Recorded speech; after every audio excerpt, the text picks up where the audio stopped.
I'd like to call to order the City of Twinsburg Caucus meeting for December 12th, 2023, 7 p.m. Shannon, call the roll, please. Mr. Fury? Here. Mr. Post? Here. Mr. Barr? Here. Mrs. Walker? Present. Mr. Bellin? Here. Mrs. Labby? Here. Mr. Bonacci? Here. All right. Do we have any presentations tonight? There are none. Okay. Items for discussion. I have one. We were going to go into an executive session. Would you like to do that before or after we have audience participation? I believe it's scheduled for after. It's fine. Do we have anybody for audience participation? We do. We have Lynn Clark. Okay. Good evening. Hey, just a couple of things. My name is Lynn Clark, live on Old Mill Road, just like I have for 35 years. Haven't moved, don't intend on it. There's a couple of things that I wanted to mention tonight, and one is on transparency. And this is real perplexing to me because at one time, you could go in and you could dig through all sorts of records of former meetings with this commission, that commission, the city council, and now you can't find anything older than 10 years old. And I don't know why. Now, if this is somebody's definition of transparency, it's absolutely perplexing to me. Now, the only way to get this historical information, then, if you can't dig it out yourself, is to request public records. Now, you know I've spoken on this many times before. I submit request, and I get three kind of answers. Typically, it's ignored. Secondly, it could be partially responded to. And then, of course, there's always the old, here's a whole litany of reasons coming out of various citations from some law book someplace why the documents I wanted won't be produced. Again, seems really unusual that things would be that secretive that it couldn't be publicly displayed. So the other thing I wanted to mention is I have just gotten the proposed revisions regarding the Environmental Council, and I'm real concerned. And I have not had a chance to go through all these yet. I just picked them up moments ago. But what I do believe the Environmental Commission should be doing is looking at everything going on in the city that's planned and determine what impact is this going to have on our environment. We know global warming is real. It's got a contribution from mankind. And what should be done for all developments is what's the carbon footprint? What impact is this going to have on our stormwater runoff? What impact is this going to have on our increase of BOD going down to Tinker's Creek? What increase of floodplain is this going to have? All sorts of different things related to our ground and surface water and air water quality. Planting a couple of little Christmas trees here and there isn't offsetting all of the environmental I'm trying to come up with a polite word, right? Damage that most of these proposals have associated with them. So, Mr. Clark, you have 1 minute. that's all I have to say tonight, other than really think about the impacts of everything happening here in the city and not just blindly following some standards where we're crossing out an awful lot of our code. Thank you. Thank you. Is there anybody else for public participation? That's all we have this evening. Is there any response for public participation this evening? Okay, thank you very much. Next on our agenda is a motion to enter into an executive session to consider the appointment, employment, dismissal, discipline, promotion, demotion, or compensation of public employees or officials. May I have a second? I have a second. Mrs. Labby seconds. Is there any discussion on the motion? Shannon, would you call the roll, please? Mr. Fury? Yes. Mrs. Labby? Yes. Mr. Post? Yes. Mr. Bonacci? Yes. Mrs. Walker? Yes. Mr. Bellin? Yes. Mr. Barr? Yes. All right, the motion passes 7-0. At this time, I'd like to reconvene in the caucus meeting. Excuse me, I'd like to go back and have our executive session, and when we're done, I'll come back and report, and we'll continue with the caucus meeting. Session where we discussed employee contracts and potential litigation. Next on the, well, we're going to move around the agenda. We're going to go through all the ordinances and resolutions tonight, but for the purposes, there's some questions on 1/21/2023.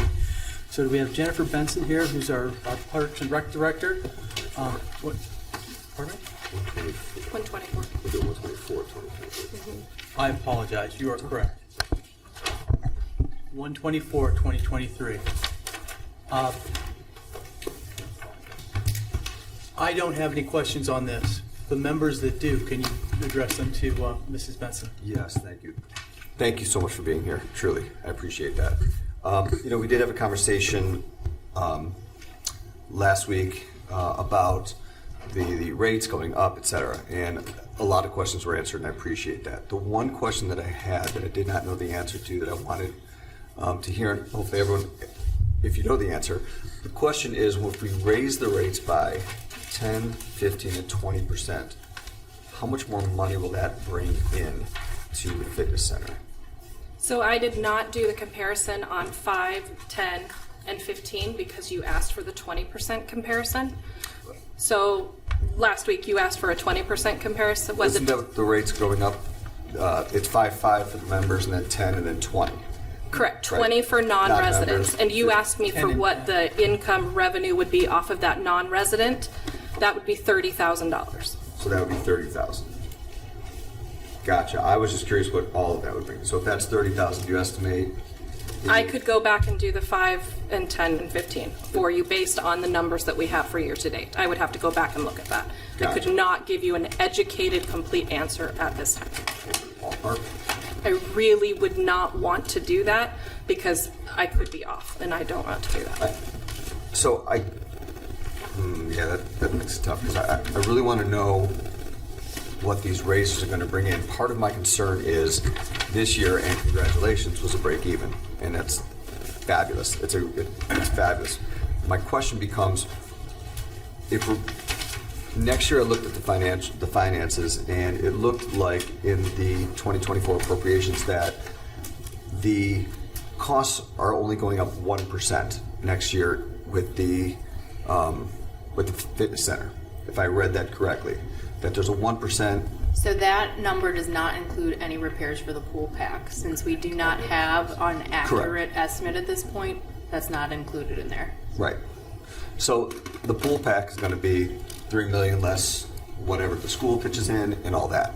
I guess my concern is if we're raising rates, these rates are not going to come close to $3 million. I know that the goal might be to make money, to get more money towards that right now, but I think that the question becomes, are we going to be trying to collect this money off of just the members, or are there other ways to get money, the schools? I'd rather negotiate with the schools to make them pay more than to put it on the backs of our members.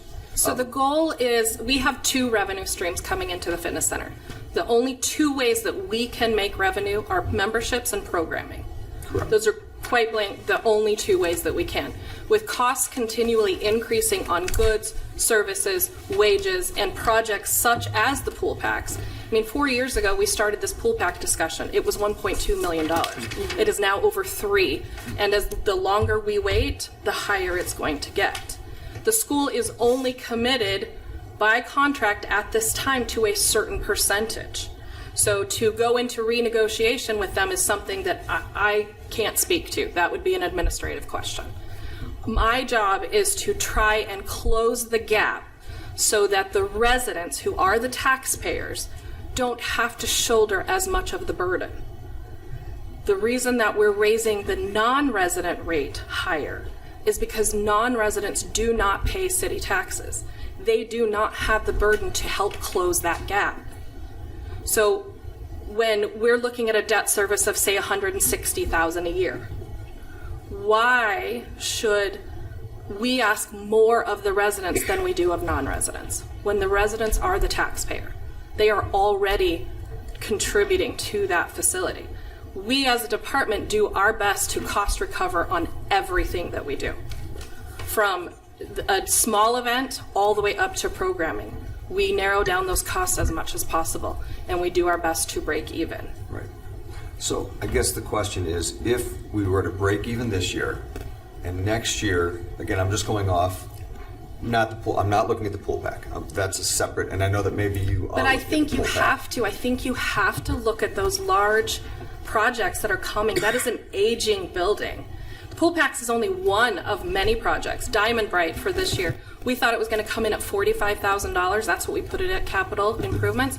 It's now over $100,000. That's to surface the pool. We need that to be done. You have curtains and dividers that are failing. You have flooring that is failing. You have HVAC systems that are going to start failing. We have to put over $100,000 into an air conditioning unit for one portion of the building. We have to start looking at these repairs.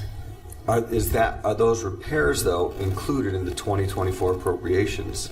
No. So the only weight room, HVAC, there were only two items that were brought to capital improvement. The pool pack it's kind of that back burner thing that we know about, but we don't have a timeline. The HVAC system was, I think, $100,000 for the weight room, and the Diamond Bright, which was severely under what the actual cost came in. Now, I think the thing to remember, though, with the pool pack is that that's not a $3 million one-time purchase. That's financed over a 30-year period. So when Jen's talking about, $160,000, we need to, as an enterprise fund, that needs to be self-sufficient to be able to pay for itself. So if our debt payment is $125,000 a year, the enterprise fund either needs to pay for it, or the general fund ends up having to supplement it to pay for that debt payment. So either way, it's either going to come from programming revenue, which is raised however, or the general fund is going to have to transfer the money to pay for it. Mr. Bellin? Yeah. I'm going to support this evening. I do have a question, though, about the pool pack. At this point, and we can talk about it offline if necessary, we've been, to your point, we've been talking about the pool pack for 4 years, 5 years. What is stopping us from doing that at this point? There's really nothing stopping us at this point. We are just about to enter into the design phase. Okay. We got that number today. Okay. As far as what the school is going to support, that is still in administrative Okay. and law's hands. But we are moving forward Okay. and plan for 2025 installation. We have a schedule and ready to go. I just wanted to, because again, to your point, it is more than twice as expensive now as when we started this conversation, and I just want to make sure that whether it's this body or whatever, I just want to make sure that we are not standing in the way of getting that done, because I don't want it to go another X percentage. I've asked that we just go forward, no Thank you, matter Mayor. what we wind up doing with the schools. We're going forward. That's why we're going forward with the design. As a matter of fact, I met today with Gardner Train folks about I would like to split the boiler system and have the controls back and all that stuff, and that's going to be another cost that that's going to be the other shoe that drops when we find out about that, whether we can do that or not. So Well, no, they we did haven't it. They stopped changed it anything. without We're still telling us, forging so, through. I mean, yeah, we're still forging through. Mr. Barr, can you have your question, please? Really, I guess it's more of a comment. I do plan on supporting this piece of legislation this evening, and it sort of stems from the following facts. For years, I've sat here and listened to people say, I don't play golf, why am I paying for the clubhouse, or why am I paying for the golf course? Golf course is an enterprise fund, just as the fitness center operates, to your point, Mrs. Conway. So shifting the burden to the people that use the fitness center, or trying to close that gap, or trying to get to a zero-sum amount of money I think that's what we're striving for here, right? It's not profit, it's surplus, that's always a win, but if we could break even, that's phenomenal. Correct. And you've done a tremendous job of that over the past several years. And as we have tried to close that gap at the golf course, I guess I don't have any problem trying to achieve that same goal, or at least continuing to head in that direction. Likely, $3 million is probably going to end up bonded out at some point because of the size of the project, and it represents a pretty huge chunk. So I think as far as the operational costs are concerned, combat the same argument of I don't play golf, why am I paying for the golf course out of the general fund? One could make the argument, I don't work out at the fitness center, why am I paying for the pool or the fitness center out of the general fund? So with that being said, I support the rate increases. Thank you. Mrs. Labby, do you have anything? I just had a question. Like, why is it divided into? Why the increases? We really don't do. The member increases. The member increases are like until May 31st. Are you talking about the resident increase? Yes. We've decided to do that collectively, the mayor and Christina and I, to kind of soften as we go into this transition.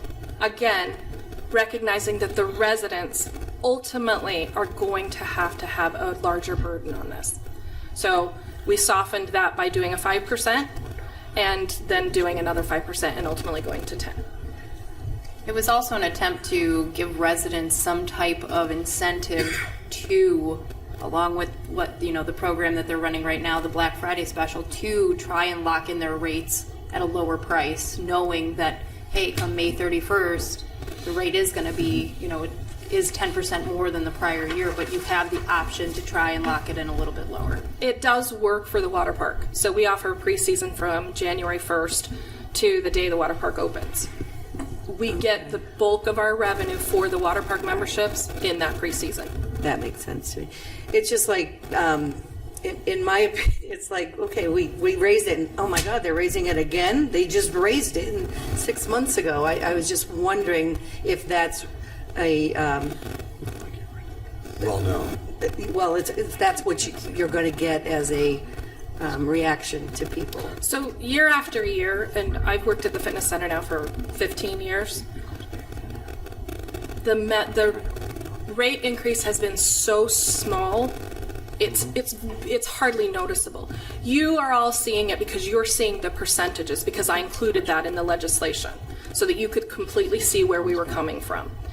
It has been pennies on the dollar in the raises. So right now you're looking at $4.33 per month for an individual by the end of the year.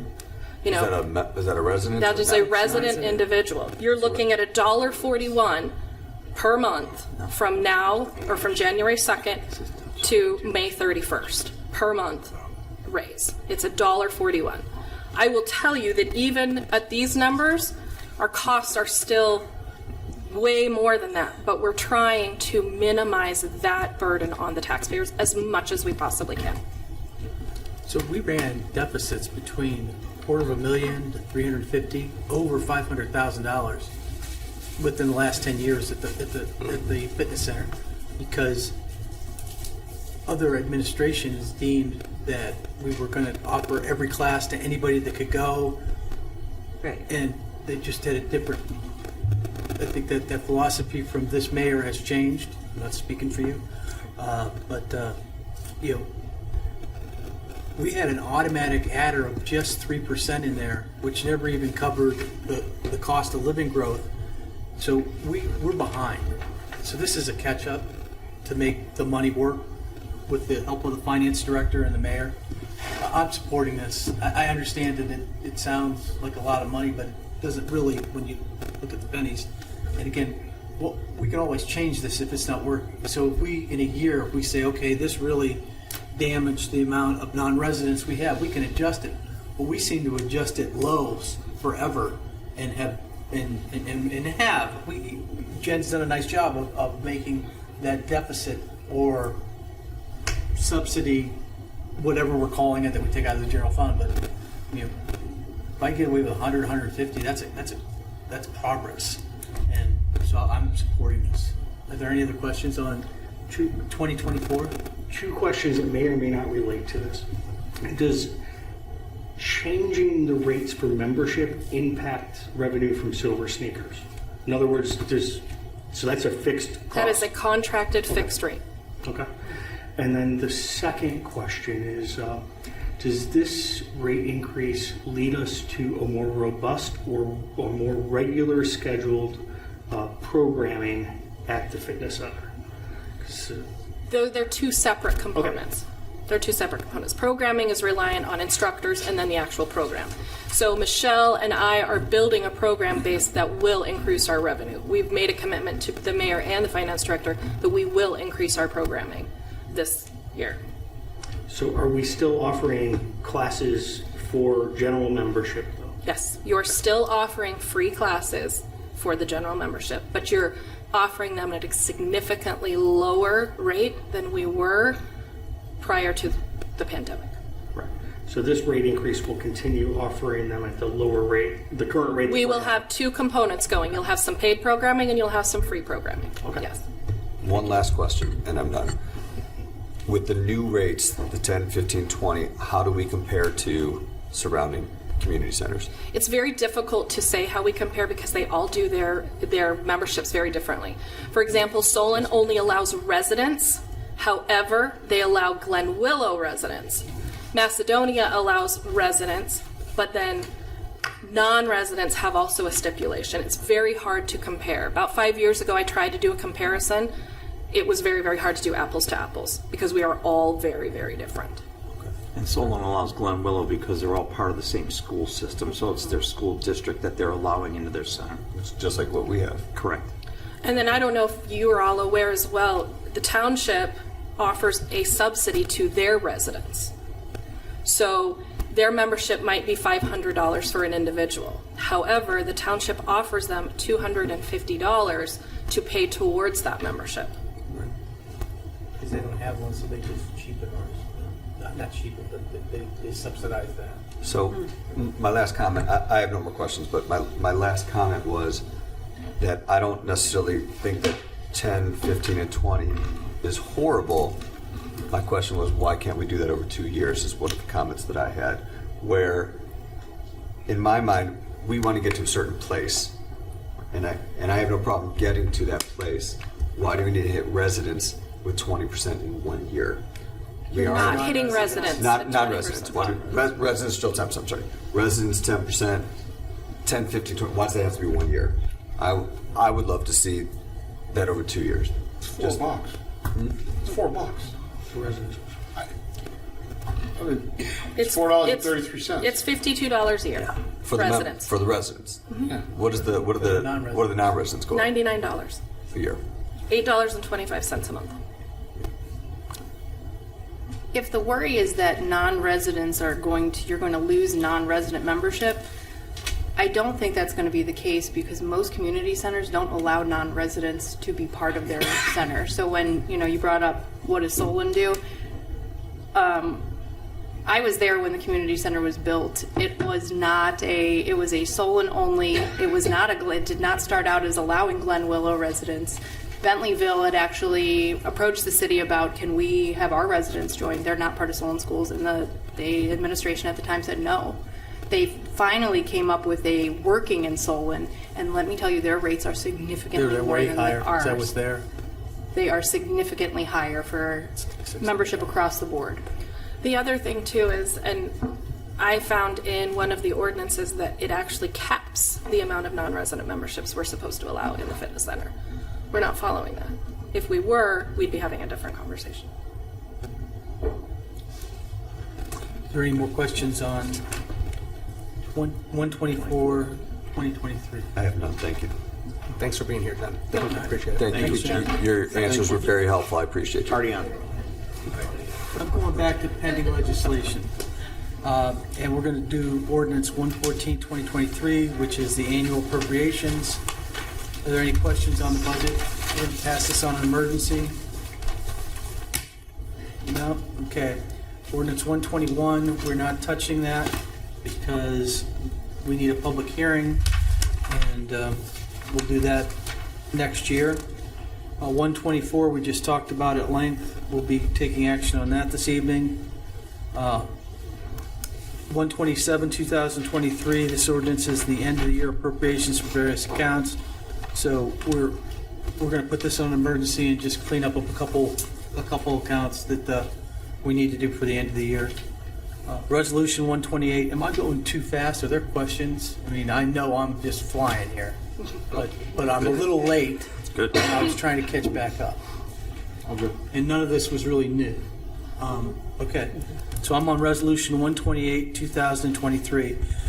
Appoint 2 members of the JEDI Committee due to vacancies.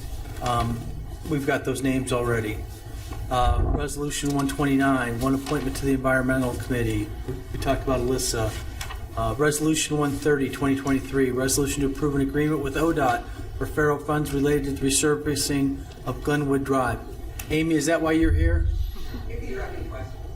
Does anybody have any questions on the Glenwood Drive, Ravenna Road to State Route 91 resurfacing? No? Okay.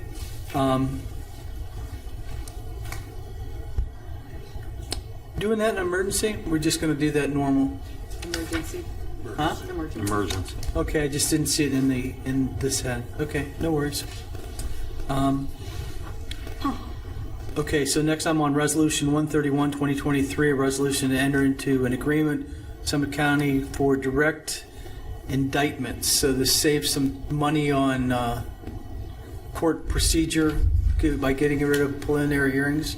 That's correct. Okay, do you have anything more to add?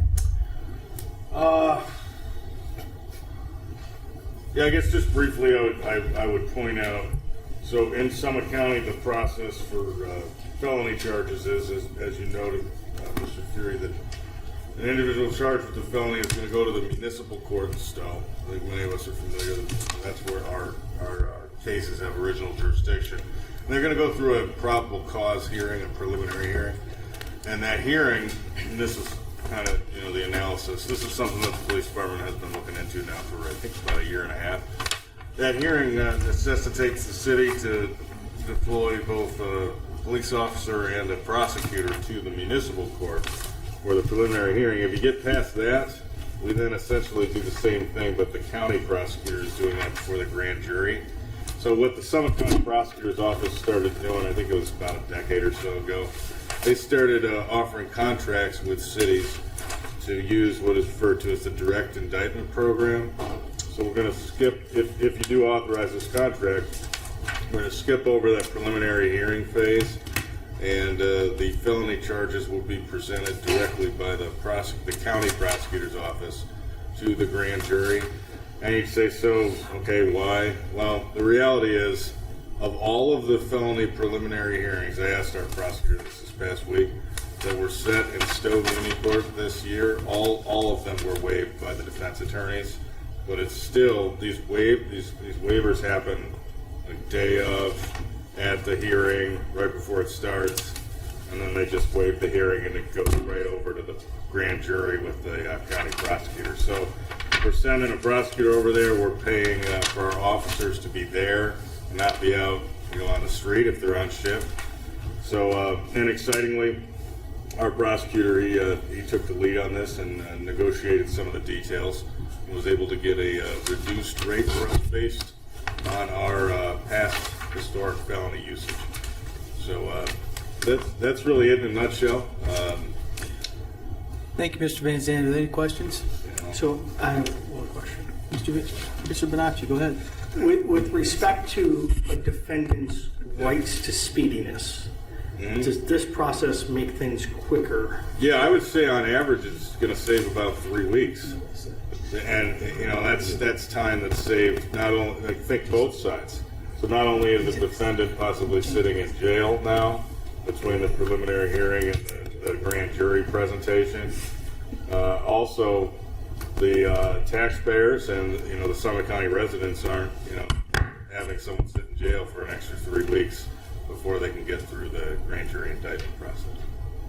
That's a great question. Thank you. Are there any other questions regarding Resolution 131, 2023?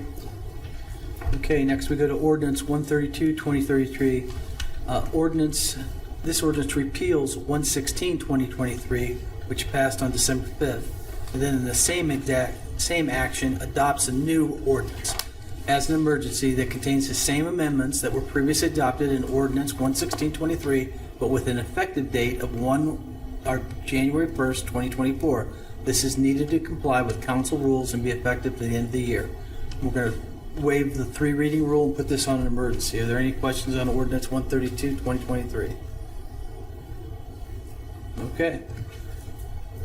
Ordinance 133, 2023. This ordinance pertains to the age of a firefighter paramedic. We've discussed this earlier this evening, which says instead of 21, we'll match ours with the state law, which is 18. So, are there any questions on ordinance 133, 2023? Okay. And then next I'm going to ordinance 134. This ordinance is regarding to changes to salary ordinances. We talked about this briefly in regards to police. So, are there any questions? Is there any miscellaneous that we need to talk about? Okay.